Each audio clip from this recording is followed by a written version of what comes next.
It started off as a slight irregularity on the outskirts of the Empire's monitoring system.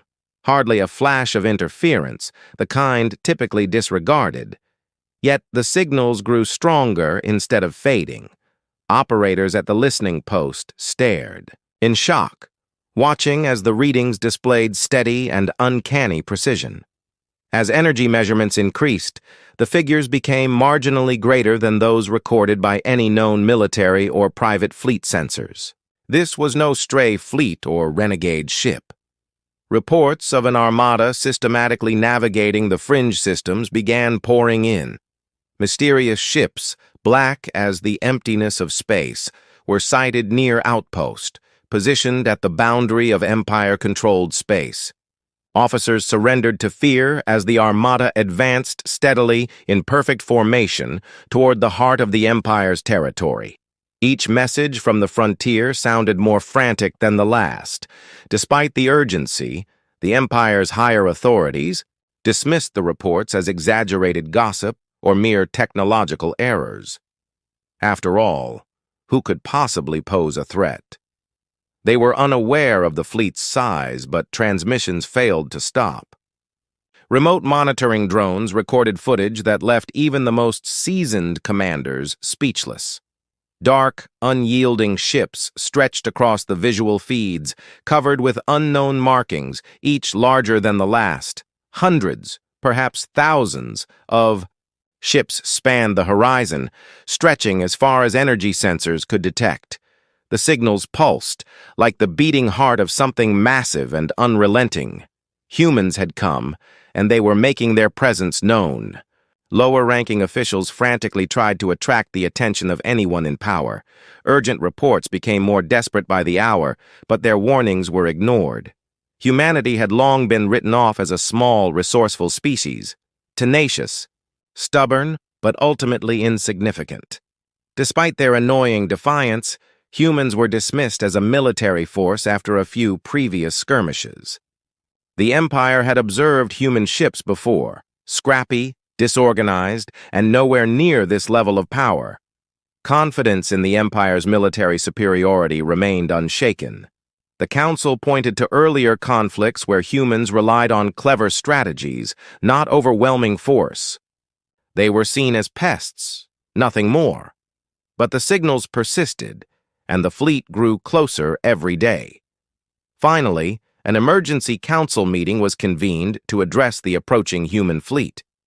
Most attendees rejected the reports, claiming the sightings were exaggerated or fabricated. Pride blinded the council to the gravity of the situation. Despite the overwhelming evidence, they sent only a small envoy to verify the so-called Phantom Fleet. The envoy's final transmission was a single image, a view from the bridge of their ship. Rows upon rows of dark, ominous ships filled the void, stretching beyond the horizon. No lights, no signals, only the oppressive silence of vessels built for a single purpose. The transmission cut off suddenly, leaving no further communications. Panic erupted among the officers and junior leaders of the Empire. Watching the footage, they began to doubt the strength of their fortifications. Their superiors, however, dismissed their fears. Some council members still clung to the belief that humans were bluffing. Even if the fleet were real, they argued, the Empire's vastly superior technology would obliterate them. Humans were, after all, a young race, barely a century into advanced warfare. Better reports from scouts near the front lines trickled in, confirming the truth. These weren't hastily assembled ships. They were combat machines, built with precision and ruthless efficiency. The human fleet moved with unshakable purpose. No bluffs, no negotiations, only action. Whispers of humanity's reputation for thriving under pressure spread among the Empire's soldiers. Stories of human ingenuity and defiance, once dismissed as irrelevant, now sparked fear. Then the final report came. A seasoned scout transmitted back to the council, his voice trembling yet composed. He described the fleet's flawless formation, the discipline and unity surpassing anything the Empire had ever seen. This was no rogue faction. It was a united force, advancing with unwavering determination. By the time the Council grasped the full extent of the threat, it was too late. The fleet had crossed into Empire territory. Defensive lines were hastily mobilized, but every preparation seemed insufficient.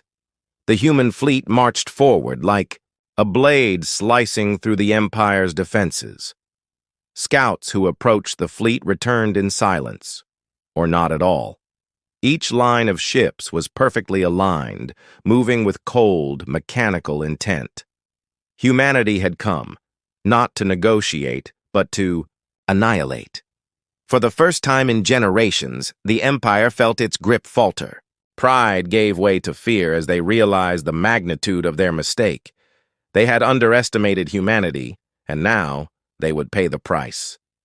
The council chamber fell silent, tension hanging thick in the air. Humanity's fleet was no longer a rumor or exaggeration. It was real, unstoppable, and advancing with a single purpose. The Empire had mocked humanity's tenacity. Now they faced the reckoning. Commanders characterized the relentless advance as being under constant pressure. Before his communication was cut off, one officer was able to broadcast. The human fleet didn't budge, with each ship keeping precise formation, its unspoken proclamation, and silent progress that no force, no show of power, would veer them off course. When the Empire's first line of defense ultimately encountered the fleet of humanity, the battle was short and violent. The Empire's ships, self-assured and battle-tested, advanced to intercept with precise calculation in order to overwhelm the front lines of humanity. However, it was immediately clear, once the initial shots were fired, that the humans hadn't just come in numbers. Equipped with technology, weapons, and a tactical precision beyond comprehension, the human ships replied with discipline that mirrored, if not surpassed, the Empire's forces. Laser fire erupted with such intensity and precision that it startled the Empire's forces.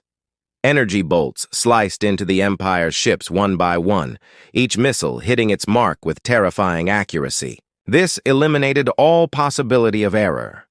Empire leaders observed in shock as shields fell and ship after ship in their fleet was annihilated. With defenses weakening against human firepower, the Empire's lines soon began to deteriorate. Ostensibly, unassailable barriers crumbled under the relentless attack of humanity. Commanders of the Empire's armies began to panic, shouting conflicting instructions and making frantic attempts to reorganize. Humanity's fleet, however, moved steadily forward, without interruption. They had arrived prepared for everything, leaving no need for adjustment. The movement carried out by the human fleet was executed with unwavering intent. As Empire ships attempted to retreat to buy time, the humans advanced mercilessly, exploiting every vulnerability.